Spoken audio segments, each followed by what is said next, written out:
Remember when AI started peeing all over the images it was generating because it was endlessly feeding off its own output?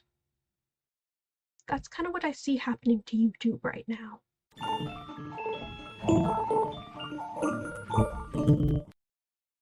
Once upon a time, YouTube users were outraged by celebrities in Rewind and talk show clips on the front page. I want to show you a clip from the trending tab.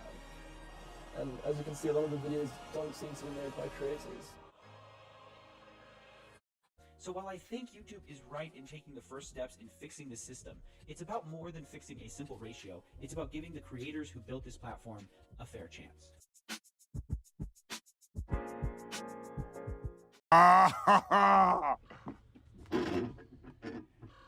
Oh, that's hot. That's hot. Today, the platform is flooded with videos that are even more corporate and targeted.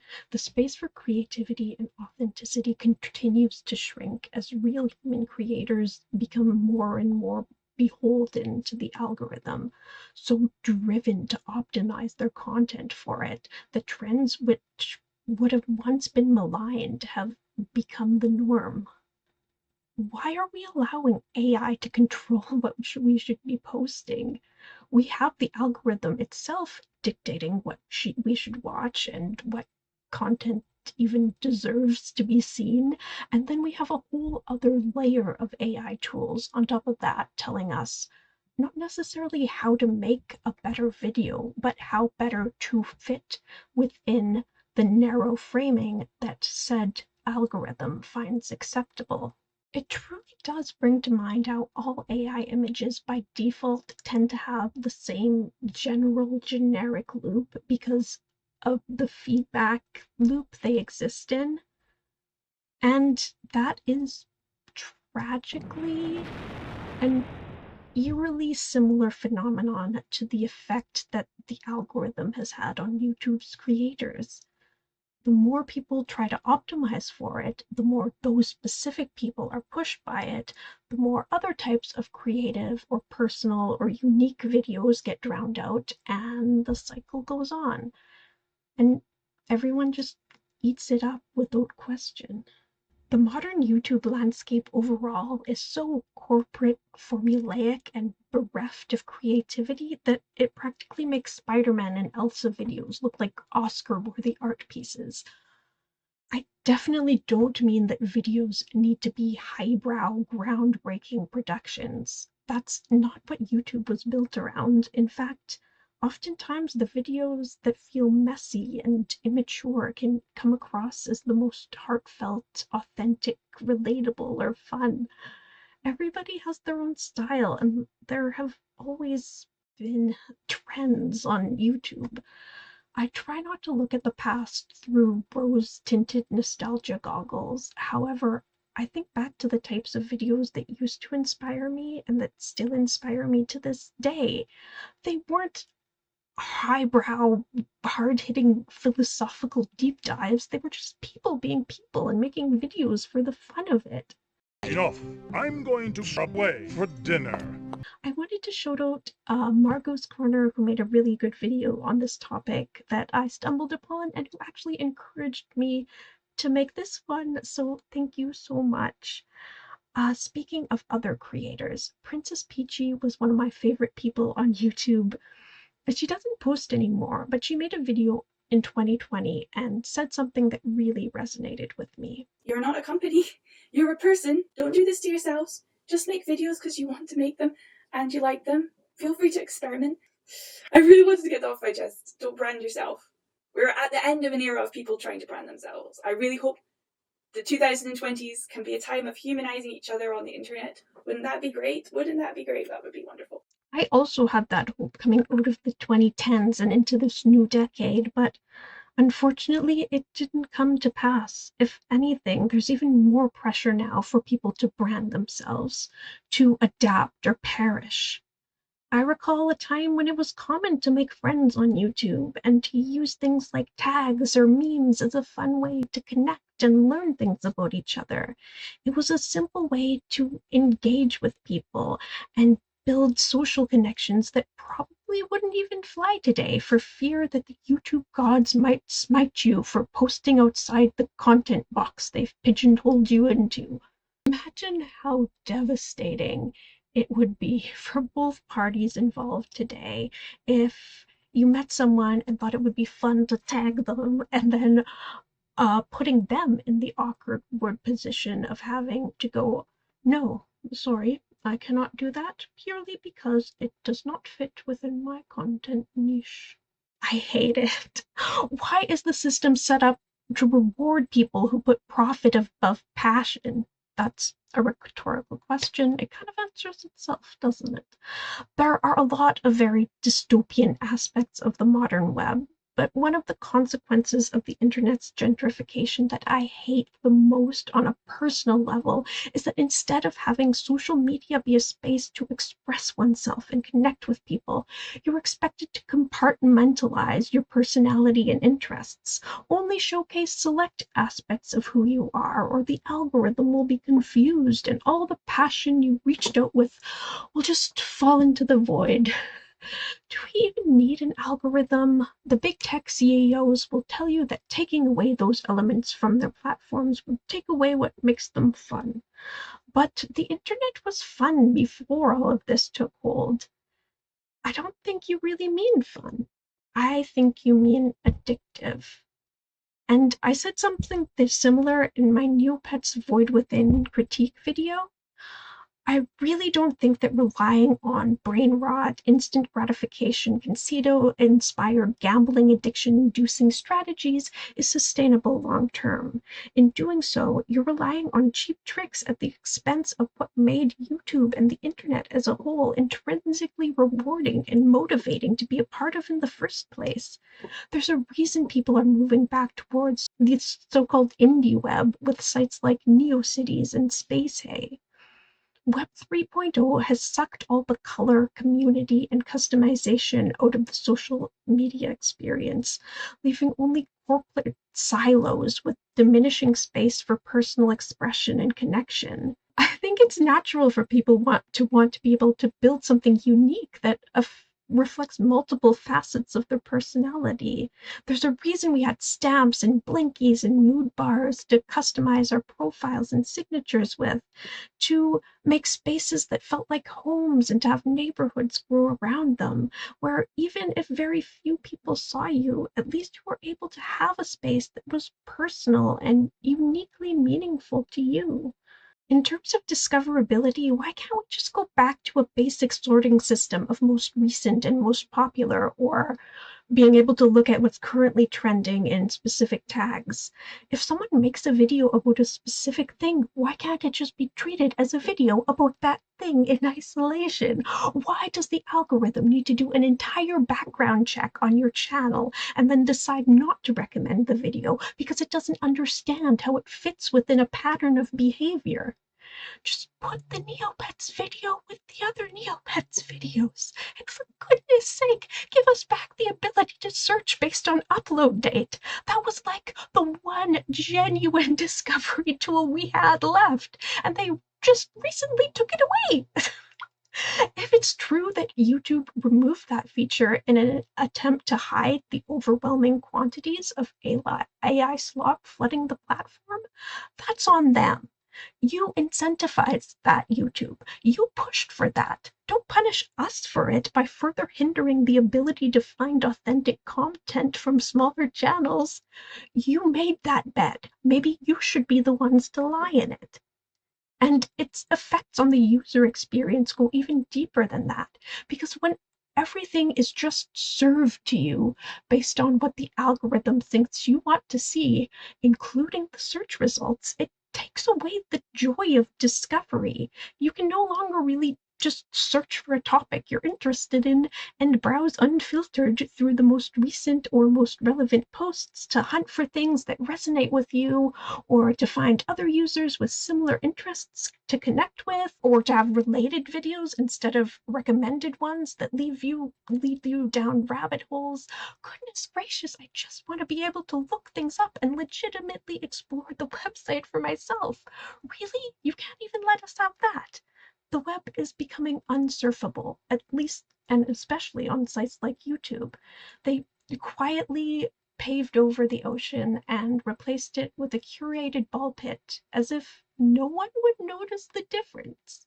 And from a creator perspective, the platform has become this dog-eat-dog, every man for himself clickbait free-for-all, where it's not enough just to get views anymore. The stakes are raised because it's all about CTR, and if you're not the chosen one out of every single other thumbnail the viewer is shown, it's counted as a strike against you.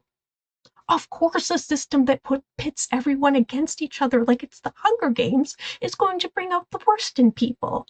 There have always been and always will be bad apples that float to the top, and there has always been or have always been weird clickbait thumbnails, but I find it extremely disheartening that virtually every single user on the site has essentially been forced into this formulaic race to the bottom. People will really sit here and go, it's not luck, the algorithm isn't your enemy, you're just doing it wrong. What do you mean, sir? Is this not meant to be a platform for personal expression and connection? Far be it from me to imply there's an incorrect way to make videos. The whole point of this video is that there isn't. But if anyone were doing YouTube wrong, I would say it's the people who've built their platforms off of telling others they need to brand themselves in a specific way and become these generic content farms, as though it's unfathomable that someone would want to make YouTube videos for any other reason than exploiting content patterns to build some sort of corporate enterprise. Like the U in YouTube is just an afterthought. I'm sorry, but it is absolutely bananas that instead of someone starting a YouTube channel because there are specific videos they'd like to make, or some aspect of themselves they'd like to share, or a particular community they'd like to connect with, we've reached a point where nobody bats an eye at statements like, your goal is to make your video the most appealing to click on out of every other impression on their feed, but the best way to stand out is being in a niche that has a ton of viewers willing to watch. To help with that, I have a playlist of a bunch of viral niches I find, and I'll be constantly updating it. These are niches I would use myself. A lot of you guys were asking me how I find my niches, so if you're wondering, the majority of these niches are found with 𝓔𝓷. And I must admit that I did actually find that video very helpful and insightful, despite there being a bit of an ideological clash beneath the surface regarding my personal sentiment towards the whole mandatory niche thing. I do recommend it if you're looking for a succinct explanation of the algorithm and how it works. Authentic is a subjective term, and there's a lot of nuance to what people post and why. So while I know I've made some very harsh criticisms regarding YouTube as a whole, I don't think you can look at individual creators through a completely black or white lens, and I don't want to encourage anyone to. Especially since the normalization of many of the things I'm criticizing are products of much deeper issues with the direction of YouTube's management. I'd much rather see people supporting and uplifting each other while pushing back against the system itself than using other individuals as targets for their frustration. And I also want to be clear that I'm not against people having niches, nor am I against people being able to make money from YouTube, or larger channels with higher production quality being able to give jobs and pay people in an employment market that's shrinking faster than is sustainable given our current affordability crisis. It's cool that your channel can be a collaborative effort or something that can give you ways to support our fellow creators. Like I was saying though, the problem I have is with the way the algorithm works and how it stifles creativity and individuality. We're in an era where you're pressured into being a Mr. Beast, even if you wanted to be a Jenna Marbles. And by that, I of course don't mean a literal Jenna copy, but an example of someone who made videos that followed a range of genuine interests and passions. Maybe you do have a specific niche that's particularly meaningful to you, or maybe you want to share a more broad range of topics. It's all valid, and people should be free to make the scope of their channels as wide or as narrow as their hearts and imaginations desire. If you can't make the sort of videos that are genuinely meaningful to you, what's even the point? One thing I've heard a lot about the algorithm is that upload gaps are a problem and that YouTube deprioritizes channels that go weeks between video uploads. But does it not seem unfair and backwards that YouTube penalizes people for putting time, thought, and effort into their videos instead of flooding the platform with content for content's sake? Wait a minute. YouTube removed that feature in an attempt to hide the overwhelming quantities of AI slop flooding the platform? If you're trying to crack down on the sheer abundance of low value, low quality, low effort content your platform is currently drowning in, did you ever consider that the call might be coming from inside the host? You're the ones who set the system up to pressure people into creating content farms instead of incentivizing them to upload meaningful content at their own pace. What did you think was going to happen? People are being buried alive for being their authentic selves. I'm extremely lucky and grateful that after over a decade of posting, I've garnered enough reach to usually get at least 1 or 2 comments on each video and to have met some wonderful people. And I can't thank the people who I've been able to meet here enough for that. I really just wanted to be able to connect with people and have fun, but it's been a very long road to get here. It was a very lonely journey as well. Part of the reason I wanted to make this video in the first place was because of the survivorship bias on YouTube, and knowing that I'm not the only one. I've actually seen a couple of videos pop up on my homepage recently from other people who've gone for 10 years or more while being practically invisible on here. For a long time, that made me feel like I wasn't good enough. What else was I supposed to think? That's what the algorithm was telling me, after all. I thought all my videos must have been utter garbage, and maybe they admittedly were a little bit at some points. Maybe they still have room for improvement. But I know I've grown a lot, and I've become a lot better at articulating myself, even if I'm not always perfect. So what I wanted to say was that if you're watching this and you're in a similar situation, no matter what AI or any of the YouTube advice channels tell you, you are not garbage. The algorithm is. And I hope you find your people and keep posting things that you love. Good luck wherever you're headed and wherever your journey takes you. We can't ever go back to the way things were. I know that. And we shouldn't, because things certainly weren't perfect then either. But that doesn't mean we have to accept the current status quo. We can look forward with hope and the intention of making things better than they are now. We can support each other for today and for the future. Thank you so much for watching this. Wow, it means a lot to me, and I'd love to hear your perspective. And thank you to everyone who's been my friend, and thank you as always, always, always to the organ donor who gave my mom the gift of life. See you next time.